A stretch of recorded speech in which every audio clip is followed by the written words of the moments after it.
Good morning. आज हम लोग देखेंगे राजस्थान के ऐतिहासिक स्रोत। इनको भी हम लोग अलग अलग भागों में बांट लेते हैं, जैसे संस्कृत साहित्य, राजस्थानी साहित्य और फारसी साहित्य। ठीक है, तो बात करें अगर संस्कृत साहित्य के, तो इसके अंदर हम लोग बात करेंगे उसमें है कौन कौन सा आ सकते हैं। प्रमुख जो हैं वो है पृथ्वीराज विजय, नृत्य रत्नकोश, राजवल्लभ, एकलिंग महात्म्य, राज विनोद, वंशोत्त कीर्तन काव्यम, अमरसार, जगत सिंह काव्य, अमर काव्य वंशावली, राज रत्नाकर, अजितोदय और हमीर महाकाव्य। ये संस्कृत साहित्य के प्रमुख हैं, जिनको हम आगे डिटेल से देखेंगे। और बात करें राजस्थानी साहित्य में, तो इसके अंदर जो प्रमुख होते हैं वो कौन से हैं? रासो, ख्यात, वात, वंशावली, पट्टावली, विगत, हाल, वचनिका। ठीक है, इन सब में प्रमुख जो है वो है ख्यात। यानी ख्यातों में भी कौन कौन सी है? मुंडियार की ख्यात, नैन्सी की ख्यात, बाकीदास की ख्यात, दयालदास की ख्यात, जोधपुर राज्य की ख्यात, कविराज की ख्यात और बीकानेर के राठौड़ों की ख्यात प्रमुख हैं। इसी तरह से बात करें फारसी साहित्य, क्योंकि ये बहुत ज़्यादा समृद्ध साहित्य है उस समय का। हाँ, तो इसमें जो प्रमुख हम लोग जिन ग्रंथों को ले सकते हैं वो है ताज उल मासिर, तबकाते नासरी, खुजाइनुल फुतह, तारिक ए फिरोज शाही, तारिक मुबारक शाही, तुजुक ए बाबरी, मायूनामा, तजकिरात उल वाक़ियात, अकबरनामा, आइन अकबरी, तबकाते अकबरी, मुंतखब उत तुआरिक, तारिक ए शेर शाही, मखजान ए अफगानी, तारिक ए फरिश्ता, तुजुक ए जहांगीरी, इकबाल नामा, बादशाह नामा, शाहजहां नामा, मासिर ए आलमगिरी, मुंतखब उल लुबाब। ठीक है, अब बात करते हैं थोड़ा डिटेल्स के स्रोतों की, साहित्य के स्रोत की। साहित्य की रचना भारत की प्राचीन परंपरा रही है और राजस्थान भी इसमें पीछे नहीं रहा। संस्कृत, राजस्थानी और हिंदी भाषा में अनेक रचनाएं उपलब्ध होती हैं, जो अपने समय की राजनीतिक, धार्मिक, सामाजिक, आर्थिक और सांस्कृतिक जनजीवन की व्यापक जानकारी हमें देती है। इसमें भी जो ऐतिहासिक साहित्य है उसे हम निम्नलिखित भागों में विभाजित कर सकते हैं। ठीक है, जैसे मैंने पहले आपको बताया, संस्कृत साहित्य, राजस्थानी साहित्य और हिंदी साहित्य, फारसी साहित्य, तो और विदेशी यात्रियों के वृत्तांत वगैरह। ठीक है, हम बात करते हैं जिसमें प्रमुख है संस्कृत साहित्य में पृथ्वीराज विजय। संस्कृत भाषा में रचित ग्रंथों में हमें महत्वपूर्ण ऐतिहासिक जानकारी प्राप्त होती है। जैनक द्वारा रचित पृथ्वीराज विजय से हमें चौहान शासकों के अंतर्गत अजमेर के साम्राज्य विस्तार के साथ साथ पृथ्वीराज चौहान की विजयों की जानकारी मिलती है। इसी तरह फिर नृत्य रत्नकोश जो है ये कुंभा के द्वारा रचित है। इससे हमें भारतीय नृत्य तथा नृत्य कक्षों की जानकारी मिलती है। फिर बात करें राजवल्लभ की, तो कुंभा के जो प्रमुख शिल्पी थे मंडन, उनके द्वारा रचित है ये राजवल्लभ। इस ग्रंथ से नगर निर्माण की कला की विभिन्न शैलियों का हमें पता चलता है। एकलिंग महात्म्य नामक ग्रंथ से मेवाड़ के शासकों की वंशावली का ज्ञान होता है। इस ग्रंथ से हमें पता चलता है कि मध्यकाल के प्रारंभ में मेवाड़ को मेदपाट और हाड़ौती को हाड़ावती कहा जाता था। इसमें तत्कालीन वर्ण व्यवस्था एवं आश्रम व्यवस्था का भी उल्लेख है। 15वीं सदी में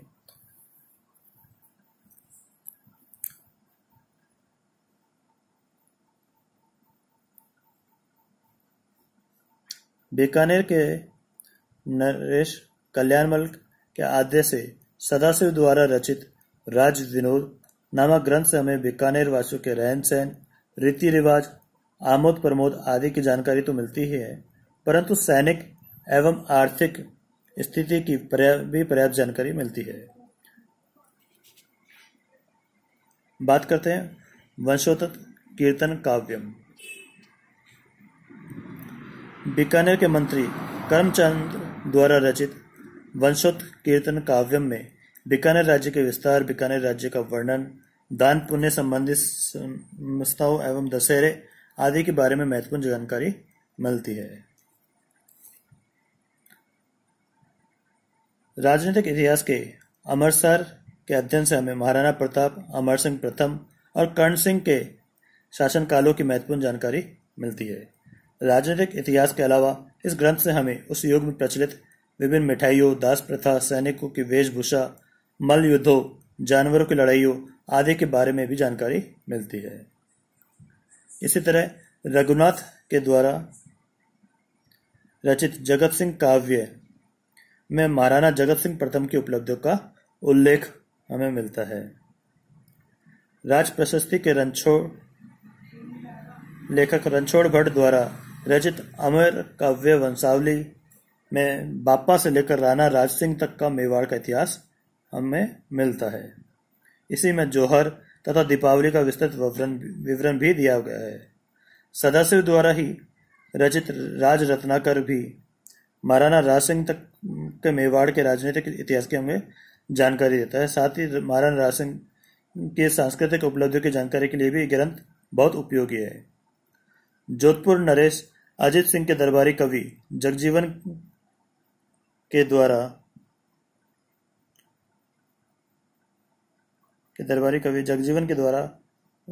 जगजीवन भट्ट द्वारा रचित अजितोदय मारवाड़ के इतिहास की रचना के लिए एक महत्वपूर्ण स्रोत है। इस ग्रंथ में महाराजा जसवंत सिंह और अजित सिंह के समय के युद्धों, संधियों, विजयों, उपलब्धियों के साथ साथ उस समय प्रचलित रीति रिवाजों और परंपराओं की भी जानकारी हमें मिलती है। और लास्ट में है हमीर महाकाव्य। नैनचंद सूरी द्वारा रचित हमीर महाकाव्य एक उच्च कोटि का राष्ट्रकाव्य है। इसमें हमें चौहानों की वंशावली, समय समय पर किए गए मुस्लिम आक्रमणों का प्रतिरोध आदि की जानकारी मिलती है। इसमें चौहानों के मूल निवास स्थान, शाकंभरी, सपादलक्ष देश और अजमेर नगर की आदि की स्थापना संबंधी बातों का भी उल्लेख मिलता है। और साथ ही अलाउद्दीन खिलजी के रणथंभौर अभियान के बारे में भी ये ग्रंथ हमें विस्तृत जानकारी देता है। तो ये थे हमारा संस्कृत साहित्य। अब बात करते हैं राजस्थानी साहित्य की। राजस्थानी भाषा का साहित्य प्राचीन एवं समृद्ध है। 9वीं शताब्दी से राजस्थानी भाषाओं की रचनाएं उपलब्ध होती है, जिनमें रासो सबसे अधिक लोकप्रिय है। 16वीं शताब्दी के पूर्व में लिखे गए रासो साहित्य के अंतर्गत बिसलदेव रासो, पृथ्वीराज रासो और क्याम खान रासो ऐतिहासिक दृष्टि से अधिक महत्वपूर्ण माने जाते हैं।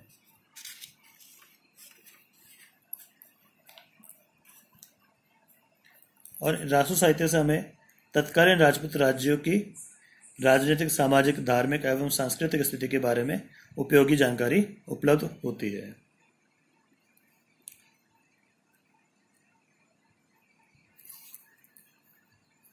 अब बात करते हैं ख्यात साहित्य के। इसमें इस समय उपलब्ध ख्यातें 17वीं शताब्दी से ही आरंभ होती है। राज के ख्यातों के लेखक राज के कर्मचारी, पंचोली आदि लोग थे, पर कई व्यक्तियों ने स्वतंत्र रूप से भी ख्यातें लिखी। इनमें नैन्सी, दयालदास, बाकीदास के नाम विशेष महत्वपूर्ण है। इनकी ख्यातों का महत्व ऐतिहासिक ही नहीं किंतु साहित्यिक भी है। ख्यात के 2 प्रकार किए जा सकते हैं।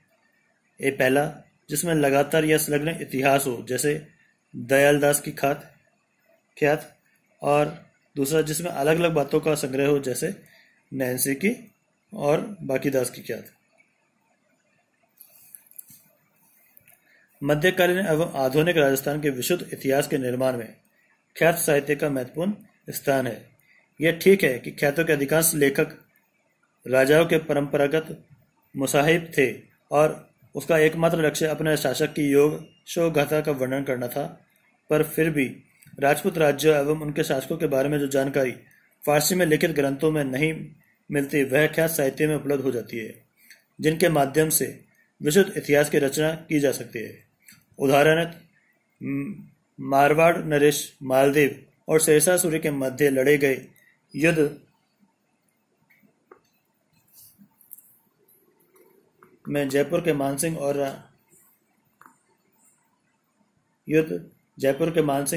राणा प्रताप के उदय सागर की पाल पर मुलाकात का वर्णन आदि घटनाओं का जितना व्यापक विवरण नैन्सी की ख्यात से हमें मिलता है, उतना अन्य किसी भी साधन से नहीं मिलता।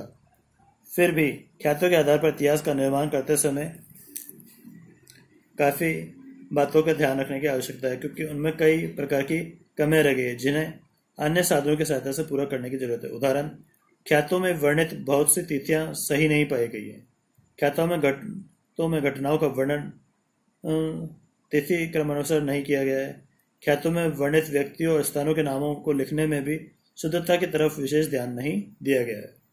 नैन्सी के अलावा अन्य किसी ख्यातकार ने अपनी ऐतिहासिक स्रोत का उल्लेख नहीं किया है, जिससे उनके द्वारा वर्णित घटना को प्रामाणिक मानने में कठिनाई होती है। फिर भी ख्यात साहित्य के ऐतिहासिक महत्व को कम नहीं किया जा सकता। ऐतिहासिक स्रोत के रूप में उनका अपना विशिष्ट स्थान बना रहेगा। अब बात करते हैं प्रमुख ख्यातों में मुंडियार की ख्यात। मौजूदा समय में मुंडियार नागौर से 10 मील दूर स्थित है। मारवाड़ के राठौड़ शासकों ने मुंडियार गांव चारणों का अनुदान में दिया था। उन्हीं ने ख्यात की रचना की। इस ख्यात को राठौड़ों की ख्यात भी कहा जाता है। ख्यात के लेखक तथा रचना काल के बारे में निश्चित जानकारी उपलब्ध नहीं होती है। विद्वानों का मानना कि यह ख्यात संभवतः जोधपुर नरेश जसवंत सिंह के समय में लिखी गई होगी, क्योंकि इसमें मारवाड़ के राठौड़ शासकों का राव सिंहा से लेकर महाराजा जसवंत सिंह की मृत्यु तक का विवरण दिया गया है। इस ख्यात में मारवाड़ के प्रत्येक राजा का जन्म, राजाभिषेक और स्वर्गवास का तिथिक्रम दिया गया है। इसके साथ ही प्रत्येक राजा की पत्नियों तथा उनसे उत्पन्न संतानों का भी उल्लेख किया गया है। समय समय पर मुगल शासकों को ब्याई गई मारवाड़ की राजकुमारियों का भी उल्लेख किया गया है। इस ख्यात से पता चलता है कि मोटा राजा उदय सिंह ने अकबर के पुत्र सलीम का विवाह अपनी सगी बहन से न करके अपनी दत्तक बहन के साथ किया था, जो इतिहास में जोधाबाई के नाम से प्रसिद्ध है। ख्यात के अनुसार जोधाबाई राजा मालदेव की एक दासी पुत्री थी। इस ख्यात की एक प्रति सीतामाऊ के नट नागर संस्थान में उपलब्ध है। अन्य ग्रंथों में जोधाबाई को उदय सिंह की पुत्री बतलाया गया है। बात करते हैं नैन्सी की ख्यात।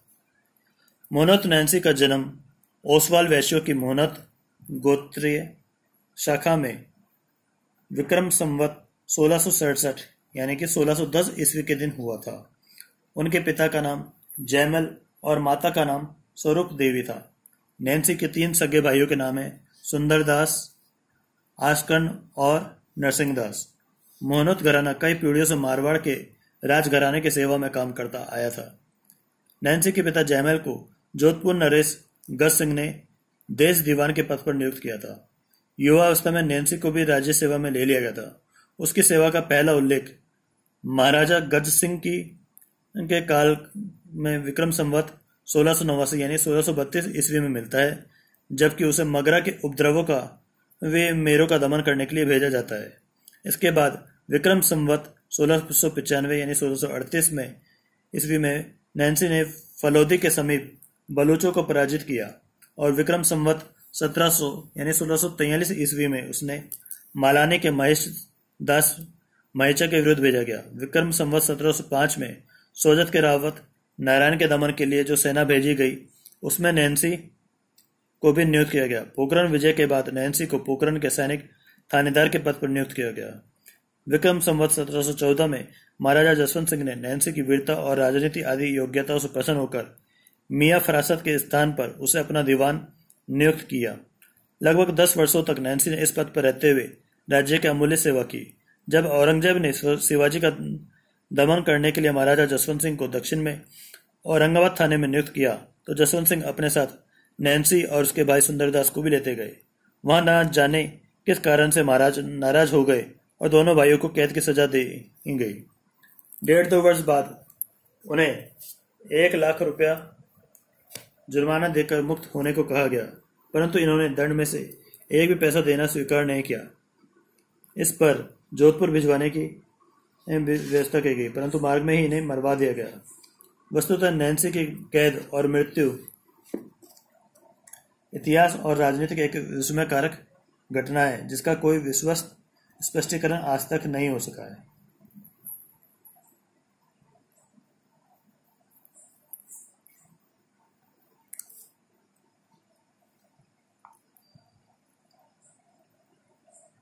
नैन्सी ने ख्यात लेखक के रूप में 2 महत्वपूर्ण ग्रंथ लिखे हैं। एक का नाम है मोहनत नैन्सी री ख्यात और दूसरे का नाम है मारवाड़ रा परगनी री विगत।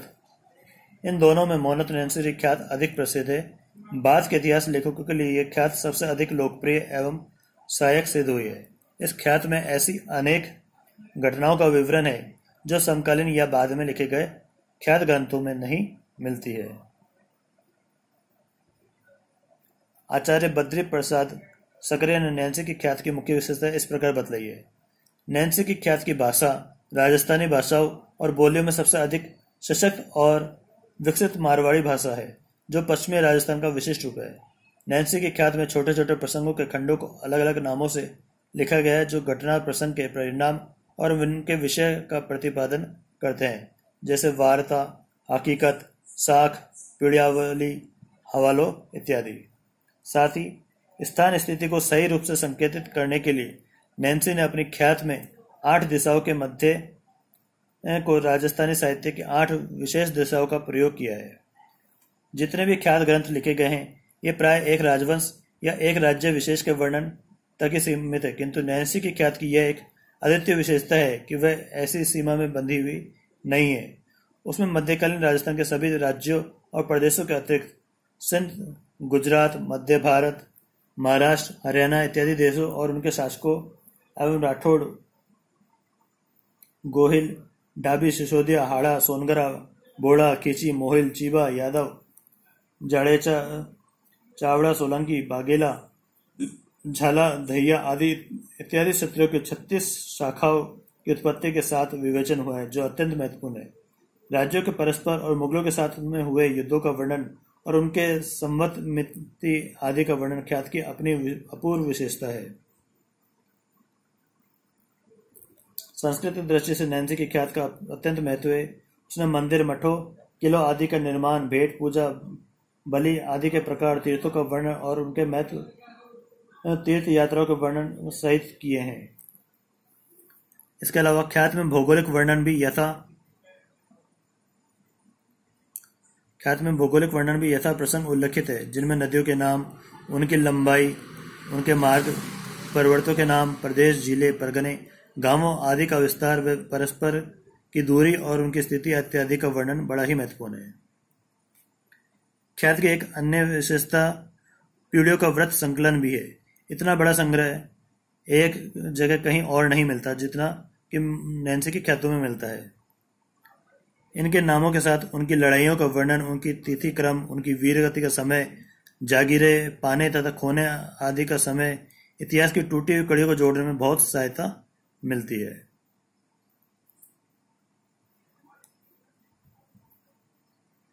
नैन्सी ने अपनी ख्यात में समाज, राजनीति और इतिहास से जुड़ी हुई अनेक छोटी मोटी महत्वपूर्ण घटनाओं का भी उल्लेख किया है, जो जनजीवन में लोक साहित्य बनकर लोक वार्ताओं के रूप में सामने आई है। इनके अतिरिक्त लोक व्यवहार में मुहावरे, कहावतें और आख्यान इत्यादि का भी प्रयोग किया गया है। नैन्सी की दूसरी कृति है मारवाड़ रा परगना री विगत, जो लगभग ख्यात के जितनी ही बड़ी है। इसमें नैन्सी ने मारवाड़ के उस समय के सभी परगनों के गांवों की आमदनी, जागीरी, ठिकाने, उनकी रेख, चाकरी, भूमि की किस्म, एक सखिया, दुसाखिया, फसलों का हाल, तालाब, कुएं, कोसेटे, अरहट, गांवों के जातिवार घरों की संख्या और उनकी आबादी और कृषक आदि जातियों की स्थिति का विस्तृत विवरण दिया है। यह अन्य ग्रंथ प्रादेशिक होने पर भी जोधपुर राज्य के इतिहास का अत्यधिक महत्व का है।